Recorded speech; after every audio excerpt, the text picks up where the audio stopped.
हमारे साथ बहुत ही प्रतिष्ठित और सम्मानित साथी मंच पर हैं और यहाँ जितने लोग बैठे हैं इन्होंने बहुत सी सरकारें देखी हैं और राजनीति के कई उतार चढ़ाव इन लोगों ने देखे हैं। राजनीति और सरकार के इतिहास के बारे में यहाँ जितने लोग बैठे हैं सब जानते हैं। जिस समय ये प्रेस का बुलाना और आपसे मिलने का समय तय हुआ था, उस समय ये परिस्थितियां नहीं थी जो आज टीवी पर या रात में जो हुआ है। समाजवादी पार्टी ने पहले भी कहा और फिर मैं दोबारा कहता हूं कि जो सरकार फैसला लेना चाहे, ठोस कदम उठाना चाहे, जहां से आतंकवाद शुरू हो रहा है, जहां से आतंकवाद की घटनाएं हो रही हैं, उन्हें खत्म करने के लिए और जड़ से समाप्त करने के लिए, आतंकवाद को जड़ से खत्म करने के लिए जो सरकार फैसला लेना चाहे, सरकार के साथ समाजवादी पार्टी है। जिस समय जड़ पे हमला होगा, ये जो टहनियां दिखाई दे रही हैं वो अपने आप सब समाप्त हो जाएंगी और सीमा की सुरक्षा के लिए हमेशा सजग रहना पड़ेगा। सजग रहते हुए ही सीमा की सुरक्षा हो सकती है और कोई भी चूक की गुंजाइश नहीं हो सकती। हमारी सीमा की सुरक्षा को लेकर के, भारत की सुरक्षा को लेकर के कोई चूक कोई स्वीकार नहीं कर सकता है। हमें अपनी सेना पर, हमें अपनी आर्म फोर्सेस पर पूरा भरोसा है। यही फोर्स है जो सीमा पर हमारे देश की रक्षा कर रही है और उन्हीं की वजह से आज हम सुरक्षित हैं। आज हम इस हॉल में बैठ पा रहे हैं या हम सुरक्षित माहौल में रह पा रहे हैं। अभी ऑल पार्टी मीटिंग का होना फिर तय हुआ है। समाजवादी पार्टी के राष्ट्रीय प्रमुख महासचिव आदरणीय राम गोपाल यादव जी उस मीटिंग में रहेंगे। जो हमारी पार्टी से सुझाव होगा वो सुझाव जरूर हम लोग देंगे और सुझाव यहां तक देंगे क्योंकि कुछ लोग कहते थे कि अब नए तरह का युद्ध है, इसमें फौज की जरूरत नहीं पड़ेगी और उसका परिणाम यह हुआ था कि अग्निवीर जैसी व्यवस्था लागू हुई थी जो अस्थाई है, स्थायी नहीं है। जो अग्निवीर व्यवस्था है वो अस्थाई है और वही लोग अब परंपरागत तरीकों को क्यों अपना रहे हैं। इसलिए जो कुछ सुझाव होंगे हम लोग ऑल पार्टी मीटिंग में राष्ट्रीय प्रमुख महासचिव जी के माध्यम से भेज देंगे। लेकिन जहां हम लोग यहां बैठे हैं, हाथा नहीं भाता, इतने ही सब बातें आप तक पहुंच गई हैं। पॉलिटिकल है वो फैसला, मोटिवेटेड है और क्योंकि आप विरोधी हैं, आपसे उन्हें पॉलिटिकल लगता है कि ये हमें पॉलिटिकली कमजोर कर सकते हैं, इसीलिए सब पॉलिटिकल कार्रवाई हो रही है। अगर निष्पक्ष हम यहां जितने लोग बैठे, प्रेस में नहीं बैठते ना, आपसे बातें कर रहे होंगे। उन्हें हाथा नहीं भाता, तिलक नहीं लुभाता।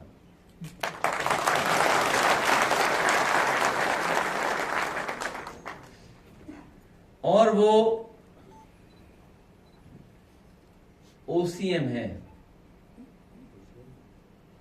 Outgoing CM. इसलिए अन्याय ज्यादा हो रहा है, इसलिए न्याय नहीं मिल रहा है। 2 डीसीएम भी हैं,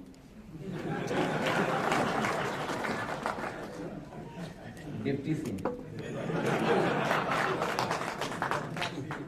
एक ओसीएम, 2 डीसीएम।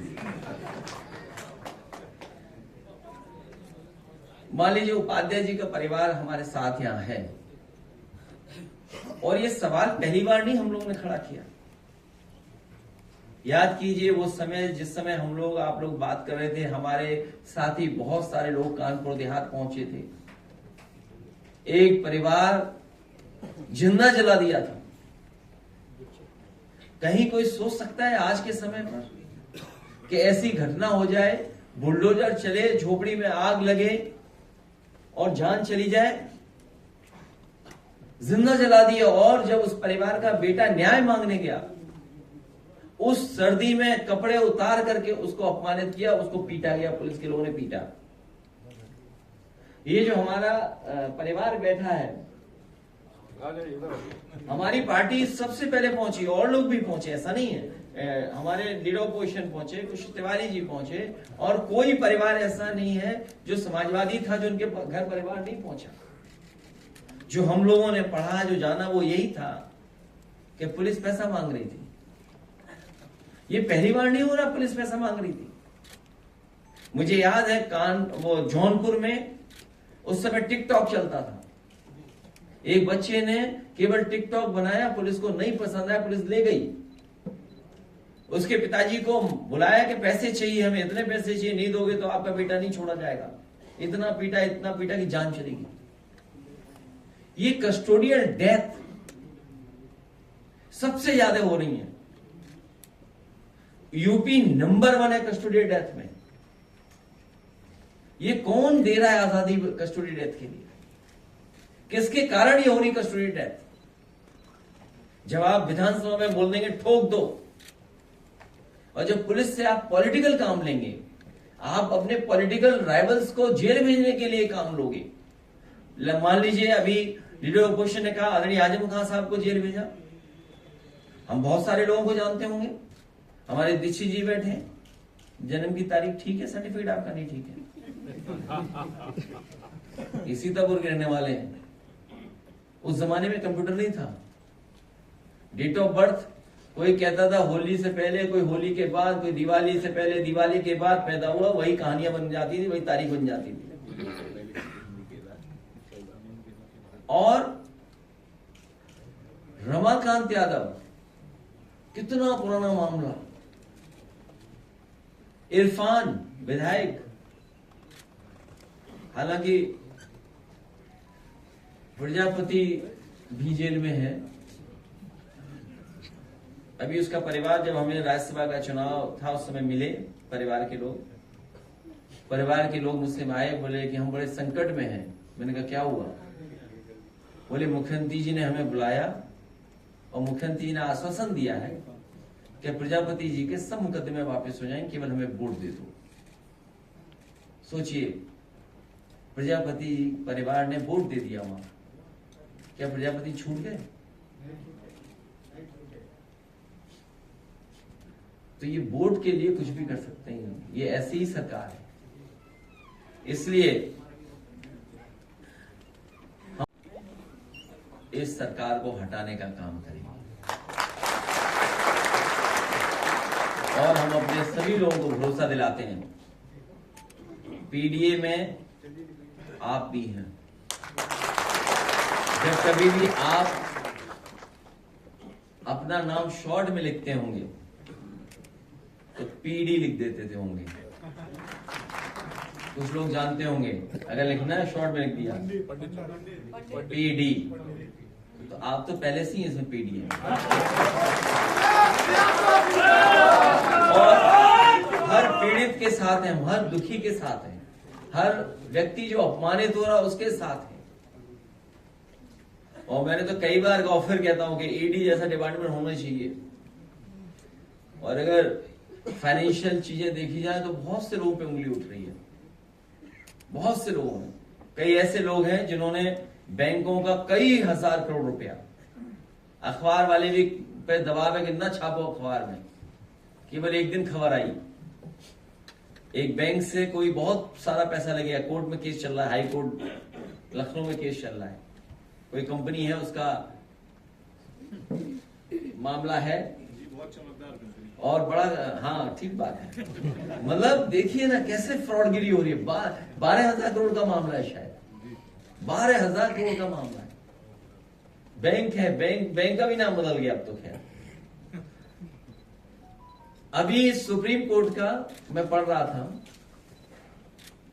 कि कोई भूषण स्टील है, उसका मामला कुछ हुआ है, कोई नया मॉडल निकाला था और कोई बहुत बड़े उद्योगपति उन्हें दे दिया। वो अखबारों में छप रहा है। हाँ, वो एक फार्मूला है, एनसीएलटी का तो है, लेकिन एक वो स्कीम बनाई है उन्होंने।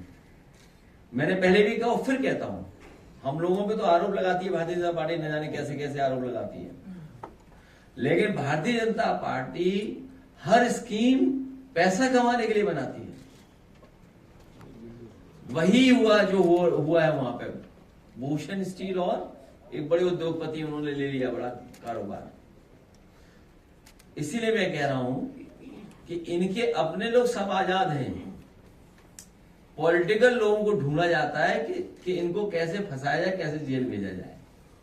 उसी में कुशल तिवारी जी आप जानते होंगे, फंसा दिए गए आपका भी परिवार।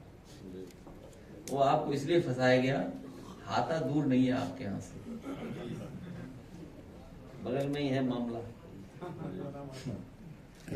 तो इसलिए आपको फंसाया जा रहा है। आपको बिल्कुल फिक्र नहीं करनी चाहिए, लड़िए आप, हम लोग आपके साथ हैं। और जहां तक अन्याय की बात है, ये सरकार अन्याय कर रही है। इसके सामने जो आएगा, इन्हें जातियों से नहीं लेना देना, जो आ गया अगर इनके खिलाफ है उसके साथ सरकार से कार्रवाई करा देंगे। चाहे कितना परेशान हुई है अल्पना वाजपेयी जी, सुमित ओझा उनके परिवार के सदस्य, कहां नहीं गई सोचो, हर एक से मिली, पुलिस प्रशासन सबसे मिली, सबको पता है कि घटना क्या है, लेकिन कार्रवाई नहीं कर रहे। सोचिए आप, हर पीड़ित के साथ हम समाजवादी लोग हैं, हर पीड़ित के लोग हर पीड़ित के साथ खड़े दिखाई। अखिलेश जी, आज इतनी बड़ी बैठक की आपने ब्राह्मण, क्या कोई ऐसा हुआ जिनके साथ विलन हुआ, आज की बैठक में कोई ऐसा लंबू हुआ, कोई ऐसा अभियान या इस तरह का आंदोलन शुरू किया जाएगा आगे, पॉलिटिकली हो या सोशल हो? ये सब लोग मिलकर के ओसीएम को जल्दी हटा देंगे।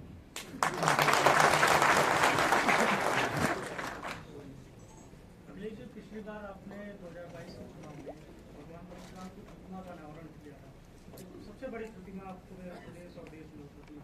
इस बार भी कुछ ऐसा प्लान है? इस बार हम लोगों ने वो सुदर्शन चक्र पकड़ा है। आप लोग भी चैनल बदल लेते हो, कई लोग उस चैनल में थे, फिर उस चैनल में थे, फिर उस चैनल में थे। आप भी तो चैनल बदल लेते हो अपने। पूछना क्या चाहते हो?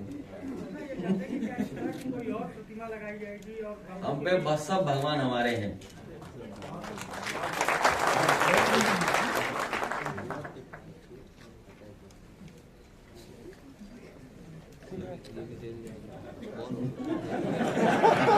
ये इसलिए मुस्कुरा है कि इनका भी चैनल बदला होगा कभी न कभी। पहले किस चैनल में थे? देखिए,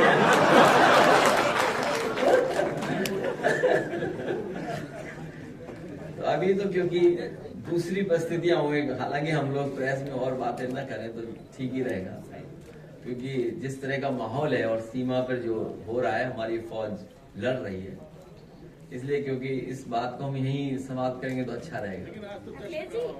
क्यों नहीं, जस्ट नहीं, देखिए ऐसा है, देखिए ये हालांकि हमें कोई ऐसी बात नहीं कहनी है, क्योंकि सब सुझाव हमें वहां देने हैं। ये बहुत सेंसिटिव इशू है। जब मैंने कहा कि जड़ पे हमला होना चाहिए, टहनी अपने आप सूख जाएगी। लड़ाई लंबी है और भारत को और मजबूती के साथ आतंकवाद का मुकाबला करना पड़ेगा, क्योंकि दुनिया आतंकवाद का मुकाबला कर रही है। अखिलेश जी, इस बीच खबर ये भी है कि उधर से भी पलटवार हुआ है और 10 लोग इधर के भी, वो मुझे जानकारी नहीं है, लेकिन हमारी बहादुर फौज सबका मुकाबला कर रही है।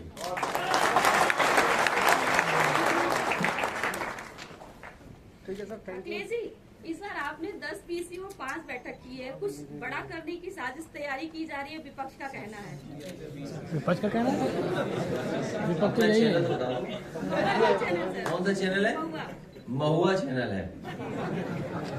महुआ पे तो अभी पत्तियां आ रही हैं, महुआ भी नहीं आ रहा है, सर महुआ गिर रहा है, गिर रहा, पत्तियां आ रही हैं, नई सीजन की पत्तियां आ रही हैं, नई सीजन की पत्तियां आ रही हैं, इतना तो हम भी जानते हैं। क्यों नहीं मालूम? गूगल चेक कर लो। नई सीजन की पत्तियां नहीं, पुराना है।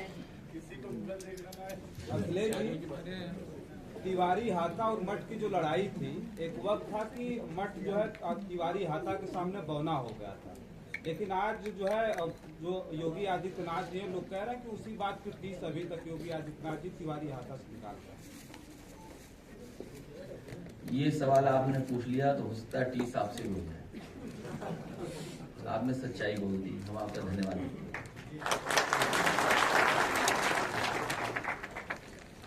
2022 के विधानसभा चुनाव में आपने कई ब्राह्मण शहरों को जिम्मेदारी सौंपी थी, उन लोगों ने जगह जगह पर जाकर बैठकें की थी, क्या इस बार भी कोई ऐसा प्लान है? इसमें सब जितने लोग बैठे हैं सब पीडीए पंचायत कर चुके हैं बड़े पैमाने पर।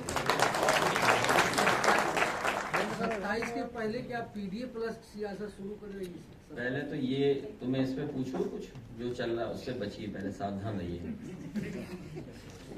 ठीक है सर। आज मौका नहीं है आपके जवाब वाले, 1 महीने बाद आपसे लंबी गप लगाएंगे, 1-2 महीने बाद। सामने बैठे भाइयों और बहनों, काफी बातें पवन पांडे जी ने आपके बीच पे रखी, फिर हमारे कुशल तिवारी जी ने बातें रखी।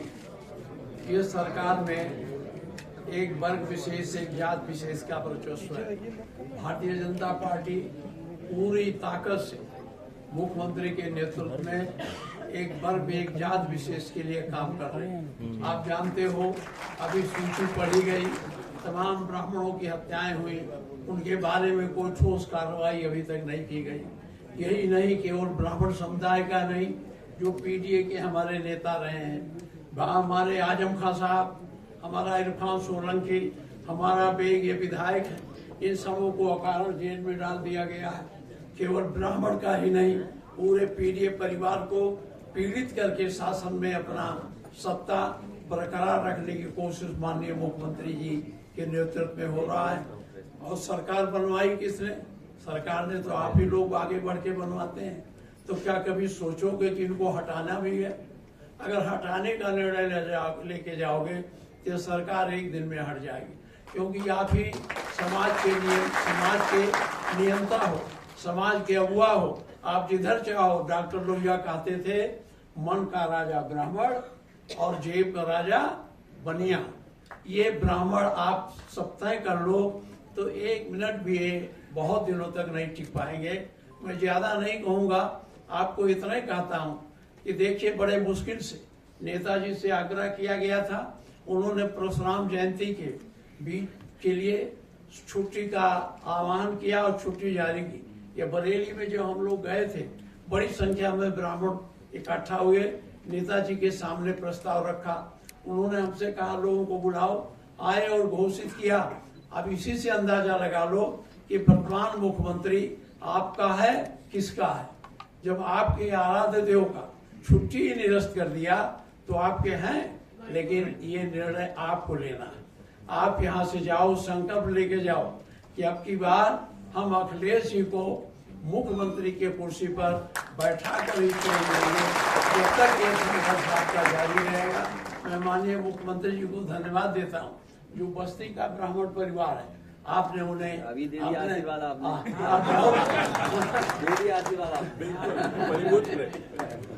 मैं बहुत बहुत आप सबसे फिर निवेदन करता हूँ, हाथ उठा के प्रतिज्ञा करके जाओ। ये नहीं यहाँ कुछ सड़क पर एक